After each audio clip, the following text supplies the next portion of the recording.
Ano yan? Pang baligyan ni mo?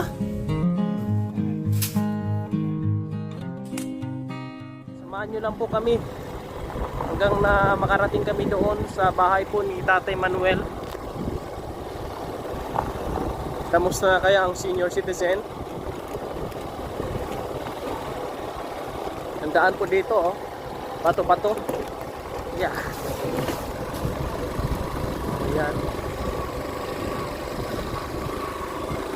Tapos pagdating dito sa may mangga, palusong. Ayan, palusong. Kaya mo daram? Ako na magdalaram. Oo, dito lang darom. May harapan ka magano dyan, balance. Oo.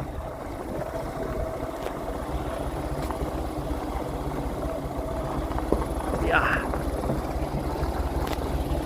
Yung aming dadaanan to, mga kabayan. Oh. Op. Yeah. Bababa ako mga kabayan kasi nga palusong na yun doon, baka matumba si Rami. Tumba kami. O sige, una ka na doon. Yeah. Dala ka ng bigas po mga kababayan. Hinahinay lang. Palusong kasi ito mga kabayan. Oh, nahulog na. Sige, diretso ka na. Oh.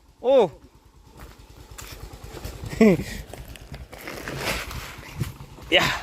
Dalahan ko muna ng 10 kilong bigas si Tatay Manuel mga kabayan. Mahirap dito pagka umulan. Nung i-scout po namin si Tatay Manuel dito, 3 beses ako natumba dito dahil nga yung time na yun ay tag-ulan. Yeah.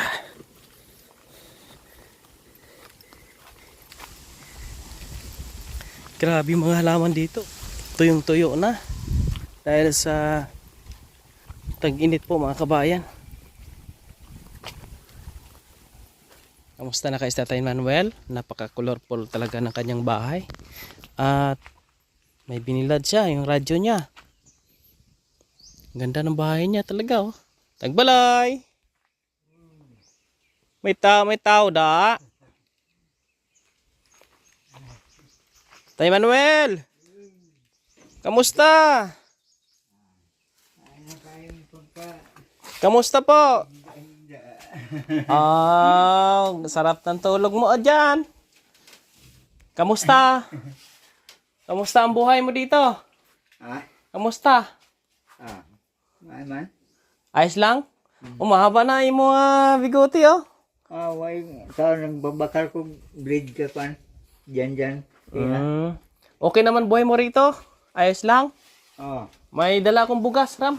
Bigay mo yung bugas ni tatay. Grabe, oh. Ganda ng bahay ni tatay. Hindi ka pa na. Ano na, tay? Silhid. Walis? May mga walis po dito, mga kabayan. Yan, oh. Ano yan? May walis ako doon sa bahay. Meron. Ano? Dalhan na rin sa ng bigas ngayon. Ano yan? Pang baligyan ni mo? Hindi, okay lang. Sa'yo na yan. Damo ito lukay sa boss. Sa'yo yan, tay. Meron akong mga walis doon. Oo. May ginbakal ako walis. Damo man to. Kamusta dito sa bahay mo? Walang problema? Wala. Ayos lang. Yan po mga kababayan. Nabisita natin. Akong nagbakal kong kadina Kadina saan? kandado kay butangan na dito. Butahan mo kandado. Oh. Ay, kunin mo pa lang yung yung guna. May guna ako, tay. Ako'y guna. Oo, nakaraan ko pa binili. Yung ko, baka kinalawang na siguro. Nasa loob ng motor yon. Di ko agad na dulong di. Mahirap ang tubig dito, no? Ang init ngayon. Grabe init, ha? Puti init. Grabe po kainit dito, mga kabayan. Pero ang ganda ng balay mo, ha? Ganda ng kulay. Yan po, no? Paano sagbot ang dahon ng kahoy? Dahon ng kahoy. Yan po mga kabayan, inyo makikita. Salamat po sa lahat po ng ating mga kaibigan na nag-share po dito at tumulong po dito sa mission natin dito kay tatay. Yung paggawa sa kanyang bahay, mga kababayan. Maraming salamat po sa inyong lahat. Malinis na dito, oh. Ikaw naglimpyo dire, day? Aba. Way na ko guna rin. Kulang naman po tayo. Wala kang guna.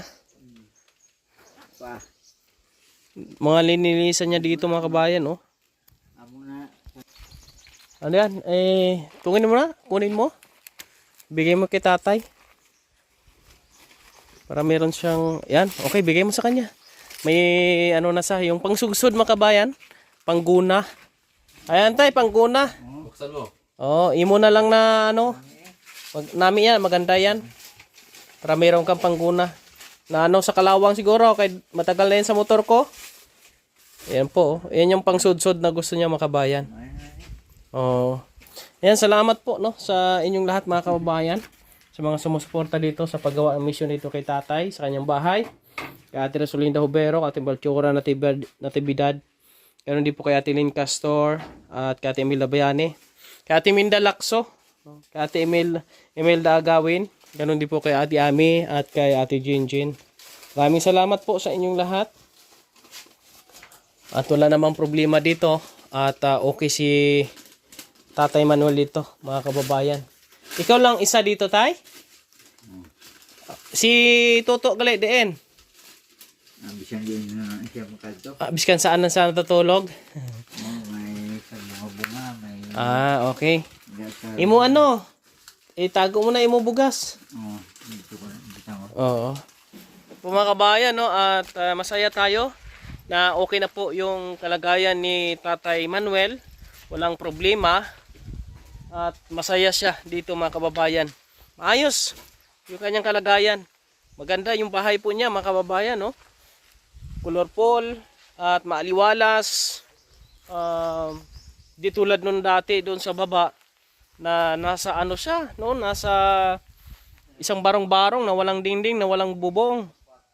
Kaya kahit na dumating yung tag-ulan, dumating yung bagyo, ay safe po siya dito. Hindi po siya mababasa.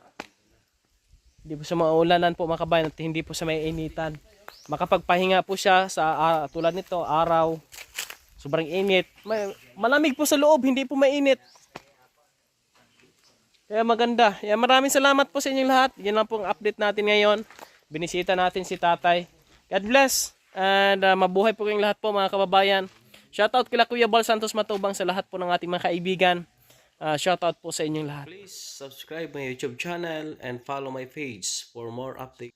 Maraming salamat po.